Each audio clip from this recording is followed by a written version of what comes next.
Magandang hapon po. Nagtamo ng tig-dalawang tama ng bala ng baril ang nawalang beauty pageant contestant na si Geneva Lopez at ang kanyang nobyong Israeli na si Yitzhak Cohen ay sa resulta ng otopsiya ng NBI.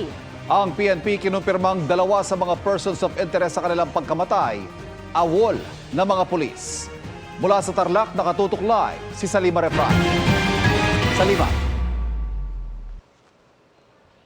Pia Ivan, binaril nga muna bago inilibing dito sa quarry site sa Capas, Tarlac ang beauty pageant contestant na si Geneva Lopez at ang kanyang Israeli boyfriend. Yan ang lumabas dun sa autopsy ng National Bureau of Investigation o NBI sa mga labi. Tig-dalawang tama ng bala ng baril ang tinamo ng magkasintahang Geneva Lopez at Yitzhak Cohen bago inilibing sa liblib na quarry site sa Capas, Tarlac. Si Lopez, kinamatay ang tama sa likod. Ang bala tumama sa kaliwang baga bago tamaan ang kaliwang ugat sa puso at lumabas sa kanyang kaliwang dibdib. Binaril din siya sa kaliwang hita dahilan para ma-fracture ito. Ang slug naiwan pa sa kanyang kaliwang binti. Si Cohen harapang binaril sa kaliwang dibdib. Ang bala tumama sa kanyang kaliwang baga. May isa pa siyang tama sa kanyang kilikili. Sa babae may nakuha kaming slag to be submitted to the ballistic examination. Ang DNA naman ay ang SOCO ang nag-conduct at I don't know the result yet. Pero so far, mga 99% ay yung dalawang bangkay ay yung hinahanap natin. In-identify na ng family. So far, nakilala ng family sa kanilang mga kasuhutan at tatak sa katawan. Bago mahukay ang mga labi, sinalakay ng mga otoridad kahapon ang bahay ni alias Brandon, ang real estate consultant na huling kinatagpo ng magkasintahan. Sa bisa ng search warrant, hinalugog ang bahay at nakuhanan siya ng baril at granada. Sabi ng kanyang misis, hindi kanila ang mga nakuha. Isa pang person of interest ng mga pulis ang inaresto rin kahapon matapos makuhanan ng mga armas. Napag-alaman po natin na awol na pulis po ito na na-dismiss po noong February 2020. So, isa po siya doon sa inaresto po natin kahapon ng madaling araw po. At isa pa pong awol na pulis na na-dismiss naman po noong 2019 po. Nakasuhan na po ito for violation of 10591 at RA 9516 po. Malamang may kinalaman ito, no, dahil sa lumalabas sa ginawang ng ating kapulisyahan doon, nilabas ng mga testigo at tinuro nga itong libingan na ito. Opo. Dito sa Tarlac. Matipid sa impormasyon ng mga otoridad sa takbo ng investigasyon at sa tunay na motibo sa krimen dahil nagpapatuloy pa ang kanilang operasyon. May nakikita na po tayong clear indication kung bakit humantong sa pagpatay po nitong dalawang biktima. Pero ma'am, tukoy na po ba natin kung sino po yung mastermind dito? Kasama po yan ma'am, doon sa ginagawa po natin case build-up, meron na po tayong indikasyon na alam na po natin kung sino po yung pinakautak po dito sa nangyaring pagpatay po sa dalawang biktima po.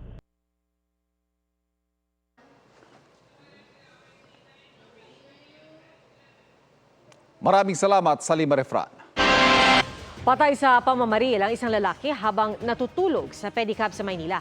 Ang umano'y ugat ng krimen, agawan ng customer sa illegal na water tapping sa lugar. Nakatutok si Jomer Apresto. Kuha ito sa bahagi ng Amadon sa Baseco Compound sa Maynila nitong Huwebes ng madaling araw. Kita ang lalaking nakaitim na biglang lumapit sa isang nakaparadang pedicab at biglang tumakbo. Binaril niya pala ang isang lalaking natutulog sa loob nito. Isa lang yung tama nitong biktima pero fatal ito sa may parting pulo na pagyat niyang kinamatay. Mabilis namang nagsagawa ng manhunt operation ng mga tauhan ng Baseco Police Station. Sa tulong ng ilang testigo, natunto ng umano'y gunman at ang manugang nitong itinuturo namang mastermind sa pagpatay. Lumalabas sa investigasyon na agawan sa customer sa illegal na water tapping ang motibo sa pagpatay. Kinakailaman nila yung area kung saan nag-ooperate itong mga suspect natin. Dahil doon, nagkaroon dito ng sama ng loob at yun nga, pinano nilang patayin itong biktima. Agad na dinala sa tanggapan ng homicide section ng MPD ang mga suspect. Itinagin naman nila ang mga paratang laban sa kanila. So kung hindi ikaw yung bumaril, Nasa bahay po. Actually po noon, yung borders ko na lumabas po, bumili po ng sigaro na sabi, pag uwi, si po binaril. Simula po nung abandonahin ng pamilya yung biktima, bali sa amin na po yung kumakain, kami po yung sumagip sa kanya. Iginiit din nila na ang mismong testigo ng mga pulis daw ang kaaway ng biktima, pero sinabi ng pulisya na malakas ang nakalap na ebidensya laban sa mga sospek. Para sa GMA Integrated News, Jomer Apresto, nakatutok 24 oras. Bigo makapasok sa Paris Olympics ang Gilas Pilipinas matapos matalo ng Brazil sa semifinals ng FIBA Olympic Qualifying Tournament. Sa score na 71-60 pabor sa Brazil, natapos ang laban ng Gilas sa semifinals na tumuldok sa tsansa makapasok sila sa Olympics. Ayon kay Gilas Pilipinas head coach Tim Cone, masakit ang pagkatalo nila kontra sa Brazil. Aminado si Cone na malaking kawalan sa Gilas na hindi nakapaglaro kahapon si Kai Sotto dahil sa injury na natamo niya sa laban nila kontra Georgia. Dali-daling inilabas mula sa wasak at umuusok niyang SUV ang driver na ito matapos bumangga sa bakod sa Libagon, Southern Leyte. Nakahandusay naman sa gilid ng kalsada ang dalawang lalaki matapos umanong araruhin ng sasakyan. Ang isa sa kanila naputulan ng binti. Ayon sa Libagon Municipal Police, nasawi ang parehong biktima na nag-aayos lang ng motorsiklo sa gilid ng kalsada. Ligtas naman ang driver at 4 na pasahero ng SUV. Base sa investigasyon, nakatulog ang driver ng SUV. Naaresto ang suspect at nasampahan ng kaukulang kaso pero pansamantalang nakalaya matapos magpiyansa. Ilang ordinaryong residente raw tulad ng tindera ang ginamit bilang incorporator sa mga Pogo Hub. Iniimbestigahan din kung may kaugnayan ng siyam na gas vent incinerator na natagpuan sa Porac Pogo Hub sa mga ulat na nakremate roon ang ilang empleyado. Nakatutok si Mav Gonzalez. Sa susunod na pagdinig ng Senado sa Miyerkules, pagtutuunan ng pansin ang ni-raid na Pogo Hub sa Porac, Pampanga. Ipinasampina na ng Senate Committee on Women and Children ang may-ari ng Lucky South 99, pati ang may-ari ng lupa dahil hindi sila sumipot nung huling pagdinig. Ito yung landowner para sumagot at magbigay ng paliwanag kung bakit sa loob ng compound nila merong ganitong mga torture at pangyayari. Iimbitahan din muli si Porac Mayor Jaime Capil. May mga lumalabas na connection siya dito sa Porac Pogo Hub. May mga personalities na nakikita kami, nakakilala niya o meron silang relasyon. At ito ay tuloy-tuloy pa yung investigasyon. Dati nang itinanggi ni Capil na sangkot siya sa Pogo. Ayon kay Senador Sherwin Gatchalian, nakikita niyang modus ng mga Pogo ang pamemeke ng incorporation papers kaya hindi matuntun minsan ang mga totoong may-ari. May Chinese na sindikato na nasa likod nito. Tapos meron silang mga local na mga partners o local na ginagamit. Ito yung mga gumagalaw para makakuha ng permit at papeles. Sabi pa ni Gatchalian, minsan ay gumagamit lang umano ng taong ni walang kinalaman sa Pogo. Halimbawa, sa Bamban Tarlac Pogo, lumabas na mga tindera ang ilang incorporator. Ipinasampina na rin sa susunod na pagdinig sina Bamban Mayor Alice Go at mga kapatid niya. Kapag hindi sila dumalo, maaari silang ma-cite in contempt at ipaaresto ng Senado. Sinusubukan naming kunan ng pahayag si Go pero wala pa silang bagong tugon. Pero nauna nang sinabi ng kanyang abogado na hindi pa tiyak kung dadalo si Go sa pagdinig. Samantala, iniimbestigahan ngayon ng Presidential Anti-Organized Crime Commission ang gas vent incinerator na natagpuan sa Porac Pogo Hub at kung konektado ito sa mga report na may mga empleyado o manong crinimate doon. Yesterday it was confirmed by the Provincial Director of Pampanga Police that they were able to find around 9. If I'm not mistaken, 2 of those or 3 were found in Porac. We'd have to find a definite link, otherwise it would remain as conjectural. Nakikipag-ugnayan na raw ang PAOK sa Pampanga Police ukol dito. Para sa GMA Integrated News, Mav Gonzalez, nakatutok, 24 oras. Malapit nang makatanggap ng SSS o Social Security System Insurance Benefits ang mga benepisyaryo ng 4Ps o Pantawid Pamilyang Pilipino Program. Bukas nakatakdang lagdaan ng DSWD at SSS ang Memorandum of Agreement para sa 4Ps Alcansya Program. Layo nito mabigyan ng mas murang insurance ang 4Ps beneficiaries sakaling mawalan ng kita, magkasakit o iba pang problemang pinansyal. Gagawa ang DSWD at SSS ng contribution subsidy na naayon para sa 4Ps. Ang mga benepisyaryo ang magbabayad ng SSS monthly premium na abot sa 570 pesos kada buwan.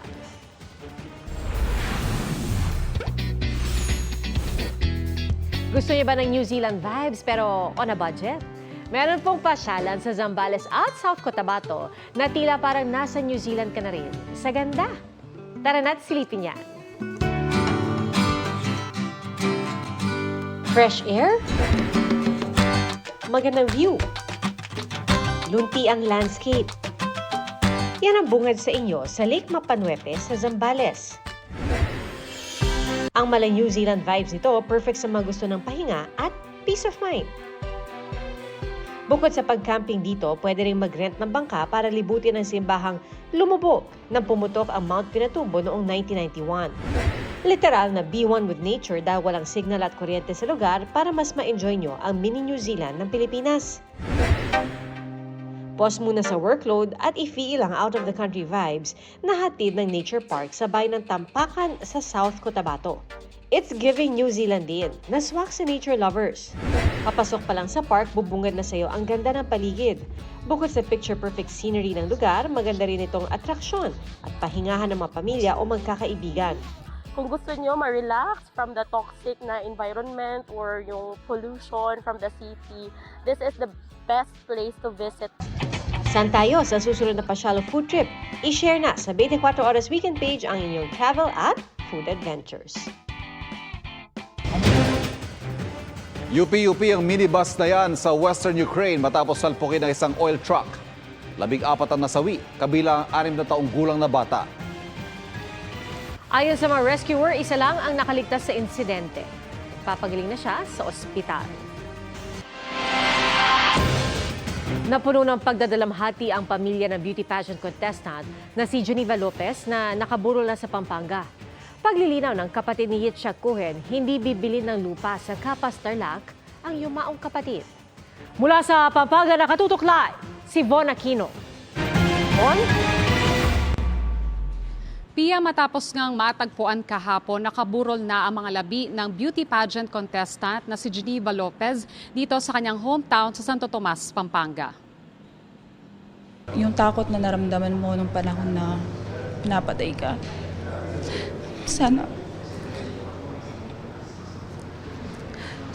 ako na lang din yung nakaramdam yun, hindi na ikaw. Mahal naman ko yung kapatid ko. Kung kami, wag mo kaming isipin kasi kaya namin to. 2 weeks later. Puno ng pagdadalamhati ang pamilya ni Geneva Lopez, ang beauty pageant contestant na 2 linggong nawala at natagpo ang patay sa Tarlac kahapon. Nasa tabi ng urn ni Geneva ang kanyang engagement ring sa kasintahan na si Yitzhak Cohen. Pati ang kanyang sapatos, korona at mga sash, i-display din. Ngayong araw nagdatingan ang mga kaibigan at kaanak ni Geneva sa kanyang burol. Nagpapasalamat ang pamilya Lopez sa mga otoridad sa kanilang naging effort para mahanap ang mga labi ni na Geneva at Yitzhak. Narito ang aming panayam sa kapatid at best friend ni Geneva. Alam namin na may closure, kumbaga, na alam na namin kung nasan sila at sinong kumbaga, na paano ginawa and all. Gusto ko lang naman itanong sa inyo, bakit anong karapatan niyo kunin yung buhay ng kapatid ko na wala namang ginagawang masama sa inyo? At ano yung nararamdaman niyo ngayon? Ano yung gusto niyong na-achieve ba kayo? Natahimik ba yung buhay niyo? Ginawa niyo yun? So yun lang. At mananagot sila. Dapat lang silang managot. I consider her more than a family. Like, my love for her is something that is not easy to describe as how you describe a friend. It's more than that. Kaya, masakit. Kinumpirma na rin ang pamilya ni Yitzhak na siyang isa pang bangkay na natagpuan sa quarry site dahil sa mga marka nito sa katawan at sa damit. Sabi ng kanyang kapatid, iuuwi sa Israel ang labi ni Yitzhak para sa burial na naaayon sa kanilang tradisyon. Nilinaw rin ito na hindi bibili ng lupa si Yitzhak nang pumunta sa Capas Tarlac noong June 21. He went to get a title of the land, about the land, and also to sell a land, not to buy a land. And my brother was buying getting a land for a collateral of a land.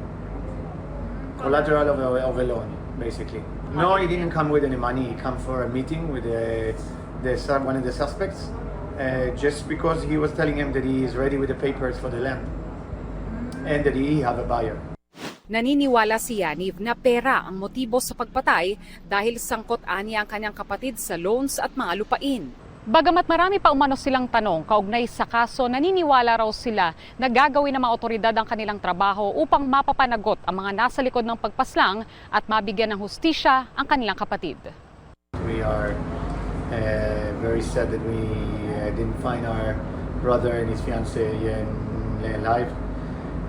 We, on the other hand, very happy that we find them, and the development is actually now that it's not an open missing case. It's now there is a lot into it. Sa isang statement, nagpaabot ng pakikiramay ang Embahada ng Israel sa Maynila. Nagpaabot din sila ng pasasalamat sa Philippine authorities dahil sa pagsisikap nitong mahanap ang magkasintahan at mag-imbestiga. Tiwala raw silang mapapanagot ng mga otoridad ang mga nasa likod ng krimen. Nakikipag-ugnayan at tinutulungan na rin umano ng embahada ang pamilya Cohen para maibalik ang labi ni Yitzhak sa Israel. Ivan, bumisita rin dito sa burol ni Geneva yung mga kaanak ng kanyang fiancé. Samantala, ayon naman sa kapatid ni Geneva, hanggang Biyernes yung burol ni Geneva rito. Ivan? Maraming salamat, Von Aquino. Mamamahagi ang Department of Agriculture ng tig-3,000 pisong fuel subsidy. Batay sa memorandum order ng DA, matatanggap ito ng nasa 100 at 60,000 magsasaka bago matapos ang buwan. Pero para lang yan sa mga nakarehistro sa registry system for basic sectors of agriculture. Ipamamahagi ang subsidy sa pamamagitan ng assistance cards mula sa Development Bank of the Philippines. Ayon sa Agriculture Department, ilan lang yan sa mga hakbang ng gobyerno para matulungan ng mga magsasaka na malaking bahagi ng pagsusulong ng food security sa bansa. Natagpo ang patay at tadtad ng saksak ang isang babae sa loob ng hotel sa Bacoor, Cavite. Nakatutok si Salima Refran. Walang saplot at duguan ng matagpuan ang babaeng ito ng room boy sa isang hotel sa Bacoor, Cavite. Patay na ang babae at tadtad ng saksak sa likod. Base sa investigasyon, nag-check-in ang babae kasamang isang lalaki pasado 2:00 sa madaling araw noong nakaraang linggo. Pagkabigay ng susi ng receptionist sa lalaki, sabay silang umakyat sa kanilang kwarto. Pagkalipas sa mahigit 4 na oras, mag-isa na lang bumaba ang lalaki at nagpaalam sa receptionist na lalabas at bibili ng pagkain. Pero sinabi raw ng receptionist na kailangan muna niyang tawagan ng kasama bago siya makaalis dahil yun daw ang policy ng hotel. Iginiit ng lalaki na tulog ang kasamang babae. Dito na pinapuntahan sa room boy ang babae para matiyak na totoo ang sinabi ng lalaki. Noong aakyat na ang room boy, sinabi ng lalaki na iiwan niya ang kanyang bag para matiyak na babalik siya. Pero bigla siyang tumakas. Tumawag agad ng pulis ang hotel staff. Kita pa sa labas ng hotel ang pagtakbo ng suspect. Nakilala ang suspect sa naiwang ID sa naiwang bag. Batay sa investigasyon ng pulisya, 6 na taon nang magkarelasyon ang biktima at suspect. Dati raw silang naghiwalay dahil sa pananakit umano ng suspect. Sa pahayag ng anak ng biktima sa pulisya, nabalitaan na lang nila na nakikipagkita na naman ang ina sa suspect at sinusuyo raw ito para di magsampa ng kaso laban sa kanya. Itong suspect natin, siloso, sabi nitong mga anak. Ayaw niyang lumalabas mag-isa tong biktima nang di siya na-impormahan. Patuloy na tinutugis ang suspect na nahaharap sa kasong murder. Para sa GMA Integrated News, Salima Refran, nakatutok 24 oras. Arestado ang 2 bodyguard na puwersahan umanong nagnakaw ng mga baril at lisensya nito sa kanila ring kapwa bodyguard. Pero giit nila, iniitos lang ito ng kanilang pogo boss. At ang isa sa mga hinuling suspect may lisensya ng baril na isa siyang empleyado ng gobyerno kahit hindi naman. Nakatutok si Jonathan Andal. Armado ng baril, inakyat ng mga operatiba ng CIDG ang barracks na ito ng mga umano'y bodyguard ng pogo boss na Chinese. 2 bodyguard ang arestado matapos umanong puwersahang nakawin ang mga baril at lisensya ng baril ng kapwa nila bodyguard. Sabi raw ng mga sospek sa pulisya, inutusan lang sila ng boss nilang Chinese na kunin ang mga armas ng kapwa nila closed-in security para raw ibigay sa ibang tao. Pumalag raw ang kapwa nila bodyguard dahil baka raw magamit ito sa masama, lalo't nakapangalan sa kanila ang mga armas. Pinapangalan sa kanila nito mga Chinese national yung mga binibiling barel. Pero pag kinuha kasi sa kanila, hindi na natin alam kung saan nila ito gagamitin. Kaya yun ang pinangangambahan din natin ngayon. Pero dahil pumalag daw noon ang biktimang bodyguard, binugbog at kinulong umano ito saglit sa barracks bago nakatakas at nakapagsumbong sa pulisya. Lumabas sa investigasyon ng CIDG na may taong gobyerno umano ang tumutulong sa mga Chino na maglipat ng pangalan ng mga lisensya ng baril ng mabilis at walang aberya. Isa nga sa mga arestadong sospek, may lisensya ng baril na nakalagay na isa siyang empleyado ng gobyerno kahit hindi naman. Inaalam na raw ng CIDG kung sino ang sinasabing kasabwat ng mga ito sa gobyerno, lalo't ilan daw sa mga bodyguard ng mga Pogo boss ay dating miyembro ng uniformadong hanay. Base sa research namin, marami silang kasama, mayroong mga retired na sa PNP, AFP, pero meron din mga pure na civilian lang. Then nag-i-schooling sila ng VIP security, tapos nag-a-apply sila sa mga Chinese national. Sinubukan namin kunan ng pahayag ang mga naarestong bodyguard ng mga Pogo boss pero tumanggi sila. Sir, no comment po kami, sir. Antayin na lang po yung attorney namin. Para sa GMA Integrated News, Jonathan Andal, nakatutok, 24 oras. Sinong mag-aakala na ang galunggong at munggo hindi lang pang-ulam kundi pang-merienda din? Ang twist na kakaibang fusion na ito tinutukan ni Mav Gonzales. Is it Philippines kung walang lumpiang Shanghai? Pero wag ka dahil may kakaibang fusion ng paborito nating pagkain sa bayan ng Calasiao sa Pangasinan, ang ulam na munggo't galunggong. Ginawang merienda ng dalawang agriculture at agribusiness student na sina Ronric Domondon at Allen Angelo Repolyo. Get ready for galunggong with munggo Shanghai. Para magawa ito, kailangan nyo lang ng sibuyas, bawang, carrots, papaya at munggo. Ihalo ang mga ito sa hinimay na galunggong at ilagay sa lumpia wrapper. Nandun po yung lasa ng ingredients which is munggo and yung carrots. Ito po ay para sa akin naging masustansya sa. Masarap po siya, medyo manamis-namis. Patok nga ang Shanghai ng dalawa, kaya naman hinihikayat nila ang mga kabataang subukan ang backyard gardening dahil healthy na, kumikita ka pa. Para sa GMA Integrated News, ako si Mav Gonzales, nakatutok 24 oras. Mga kapuso, nagpapaulan pa rin ang Intertropical Convergence Zone o ITCZ at easterlies sa malaking bahagi ng bansa. Batay sa datos ng Pag-asa, nakakaapekto ang ITCZ sa Palawan, Zamboanga Peninsula, Basilan, Sulu at Tawi-Tawi. Easterlies naman ang nagpapaulan sa Eastern Visayas, Bicol Region, Quezon, Aurora, Isabela at Cagayan. Localized thunderstorm naman sa Metro Manila. At base sa rainfall forecast ng Metro Weather, posibleng light to intense rains sa Luzon simula bukas ng hapon. Maaaring makaranas ng light to heavy rains ang Metro Manila. Gayun din sa ilang mga lugar sa Visayas at Mindanao. Magdoble ingat at maging alerto sa posible namang banta ng baha at pagguho ng lupa.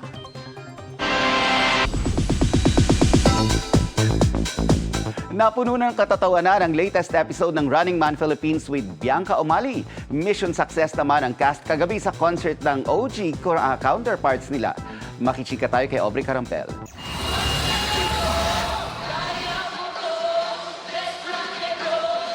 One proud moment para sa Running Man Philippines cast ang makapag-perform as opening act sa Run to You Running Man Live in Manila sa MOA Arena kagabi. Full of energy ang Pinoy runners sa kanilang P-pop medley. Si Buboy kinanta ang Lola Amor hit na Raining in Manila.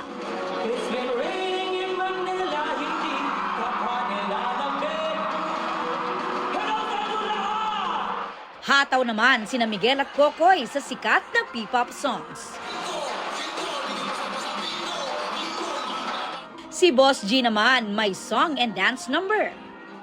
Habang may energetic song and dance number sina Lexi at Angel. Dream come true raw para sa runners na maging bahagi ng concert ng kanilang Korean counterpart at makapag-perform live para sa libo-libong Running Man fans. Shout out dun sa fans ng Running Man OG, Tama, yung mga Pinoy fans kasi napaka-engaged nila. Grabe yung energy. Alam Na-appreciate nila namin kung gano'n kami kakaba sa performance po namin. Ang OG runners na sina Yoo Jae-sok, Haha, Yang Se-chan, Ji Sok-jin, Song Ji-hyo at Kim Jong-kook binuksan ang kanilang fan meet and concert by singing Spring Day ng BTS. Masaya raw silang muling makabalik sa bansa at na-miss daw nila ang fellow fans. Ako siya! Mahal kita! Salamat po.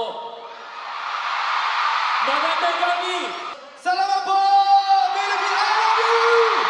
After the concert, mission success ang Pinoy runners na nakapagpa-picture sa OG runners.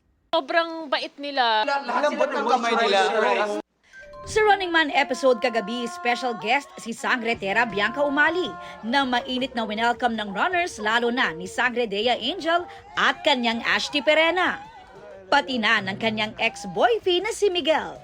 Aubrey Carampel, updated sa showbiz happenings.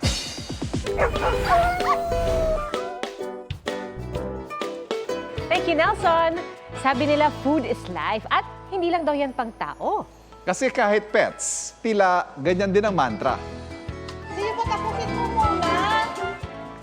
Hindi makapagpigil ng gutom ang alagang tortoise sa Venezuela, kaya yan ang kanyang ginawa.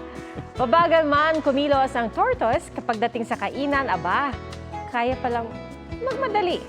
At hindi pa naman tapos sa paghahain, sumunggab na ng pagkain si Leo, ang 2-year-old and 5 months na sulkatang tortoise.